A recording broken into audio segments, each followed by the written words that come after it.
Atenção! Vai começar agora uma teleaula de ensaios de materiais do curso profissionalizante. Este módulo tem um total de 25 aulas. Hoje, você vai assistir a teleaula número 2. Bons estudos!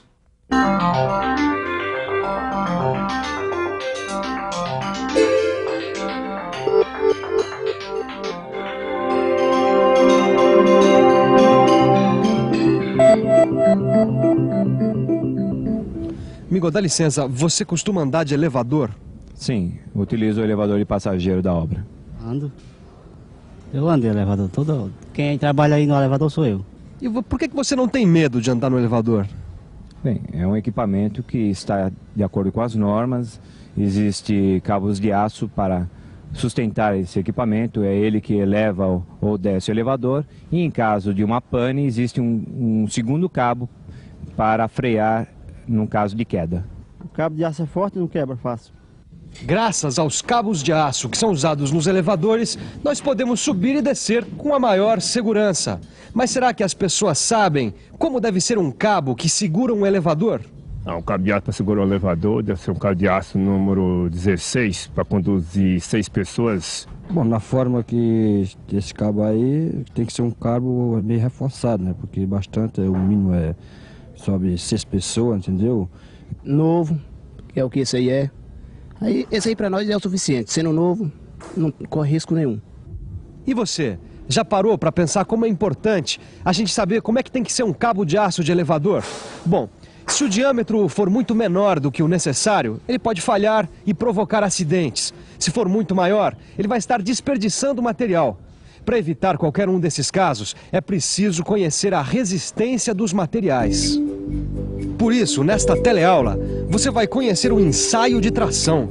Vai saber quais são as unidades de medidas mais usadas nesse ensaio e ainda vai aprender a calcular a tensão exercida e suas consequências sobre um material. Por isso, aguente firme, porque a nossa teleaula de hoje está começando. E aí, vamos embora, Benilson? Vamos.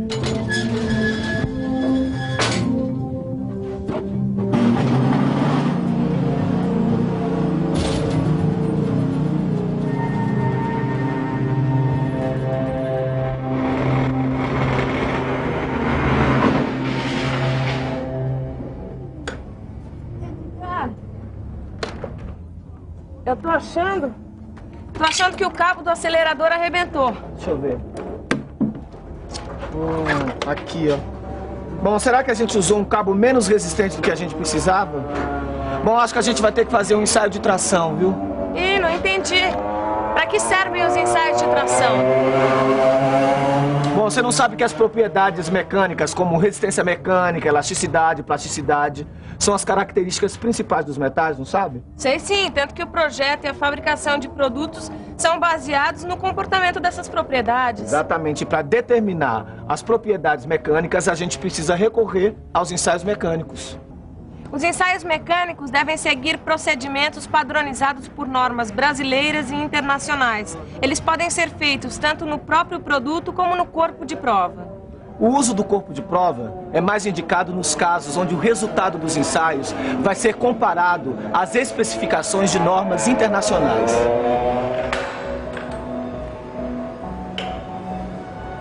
Ô Silva. Oi. Me diz uma coisa, por que as normas internacionais são tão importantes a ponto de recomendar o uso do corpo de prova? Caio, porque elas garantem que o ensaio se repetirá em qualquer lugar que tenha as condições adequadas. Hoje eu vou mostrar para você o trabalho de um profissional que realiza o ensaio de tração. Mas e para que serve esse ensaio? Bom, ele permite saber como os materiais reagem aos esforços de tração, quais são seus limites de resistência e a partir de que momento eles se rompem. E como é que ele funciona? O ensaio de tração faz com que o corpo receba um esforço que tende a alongá-lo, fazendo com que se deforme até quebrar.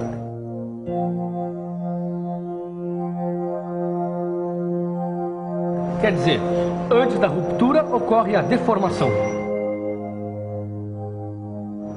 É que quando a força axial está dirigida para fora do corpo ao qual está aplicada, ela é chamada de força axial de tração. Dá para perceber que essa força produz a deformação do corpo, ou seja, aumenta o seu comprimento e diminui a área de secção transversal. É fácil perceber o efeito da força axial de tração. Primeiro, ela provoca a deformação. Depois, o rompimento. Esse é o primeiro passo para entender por que esse elevador não cai. Ou seja, a resistência do cabo tem que ser maior do que a força axial de tração que está sendo exercida nele. Então quer dizer que a resistência do cabo do acelerador do kart tem que ser maior do que a força axial de tração que será provocada nele. Aí sim o cabo não se rompe mais e o nosso bólido vai brilhar por todas as pistas. Olha, Edgar, esse aqui é resistente mesmo. Eu garanto que ele não vai deformar, muito menos se romper, né? Por falar nisso, dá só uma olhada no corpo de prova usado no ensaio de tração feito pro eixo dianteiro. Ó. Ah, eu já sei. Esse aqui é o corpo de prova que ainda não passou pelo ensaio de tração, certo? E esse outro aqui é o que já recebeu a tração, por isso ele ficou deformado. Olha só, aqui dá pra ver direitinho o aumento do comprimento do corpo de prova. Quer dizer, o alongamento. Na norma brasileira, o alongamento é representado pela letra A e calculado subtraindo-se o comprimento inicial do comprimento final após o ensaio e dividindo-se o resultado pelo comprimento inicial. Então quer dizer que o alongamento sofrido por um corpo de 12 milímetros, que recebeu uma força axial de tração e ficou com 13 milímetros e 2 décimos, é de 10 centésimos de milímetro por milímetro.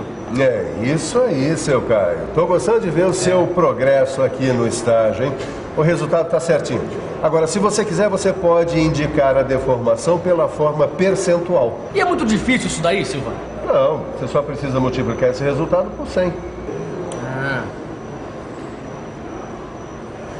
Olha só, deu 10% de deformação. Uma senhora deformação, hein, Silva? A deformação se divide em dois tipos, a elástica e a plástica. Note bem a diferença entre elas. Seu Elias, por que quando o senhor empurra o carro para baixo, ele volta à posição inicial? Por causa da mola da suspensão. Pois é, quando a gente balança o carro para baixo, a mola sofre uma deformação elástica, ou seja, uma deformação que não é permanente.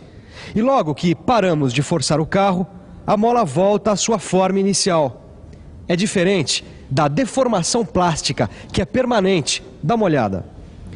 Mesmo quando a força da batida que provocou esse estrago todo não existe mais, o material não volta à sua forma original.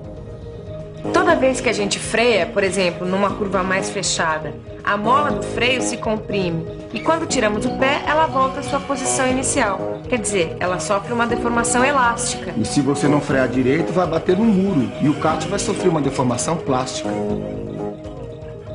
Até parece que eu não sei frear direito, seu machista. É uma brincadeira, Neuza.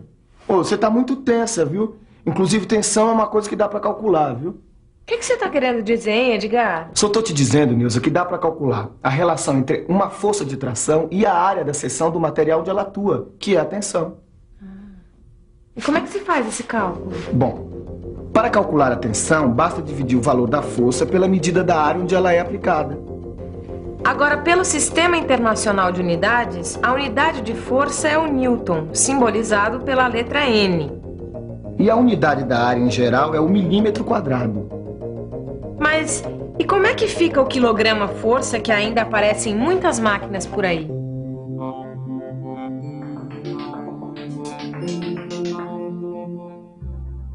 A unidade quilograma-força, identificada pelo símbolo KGF, ainda é usada no Brasil porque muitas das máquinas disponíveis possuem escalas nesta unidade.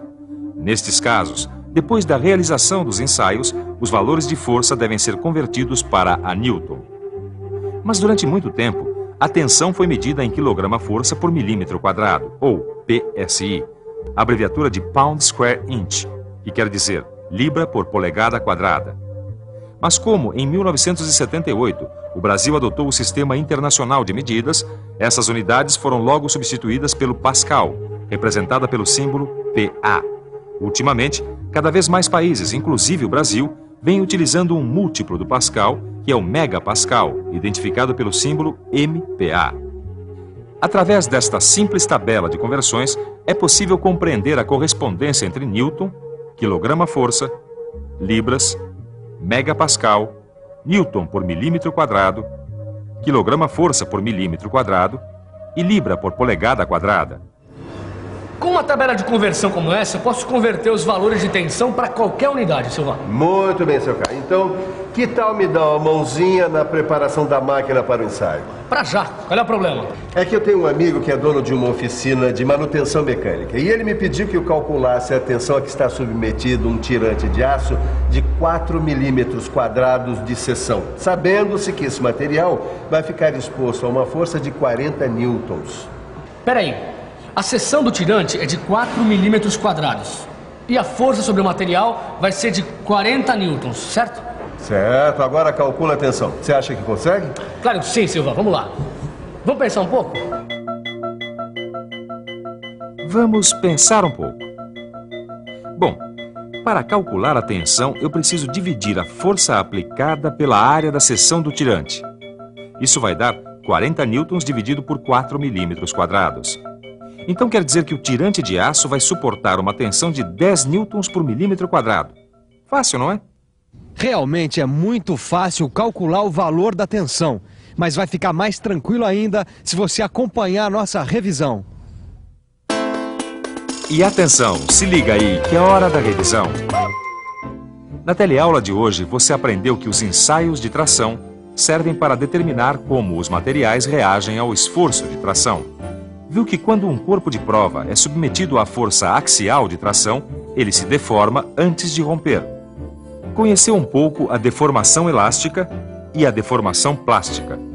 Por fim, você aprendeu o que é e como é medida a tensão. Agora que você viu como é importante conhecer o ensaio de tração e o cálculo de tensão, corre para o seu livro. Nele você vai poder praticar tudo que aprendeu hoje. E assim evita o risco de derrapar em alguma dúvida desagradável. Bom, até a próxima, hein? Vamos lá, vem cá, Gerson.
Telecurso 2000, um programa de educação do Sistema Fiesp e da Fundação Roberto Marinho.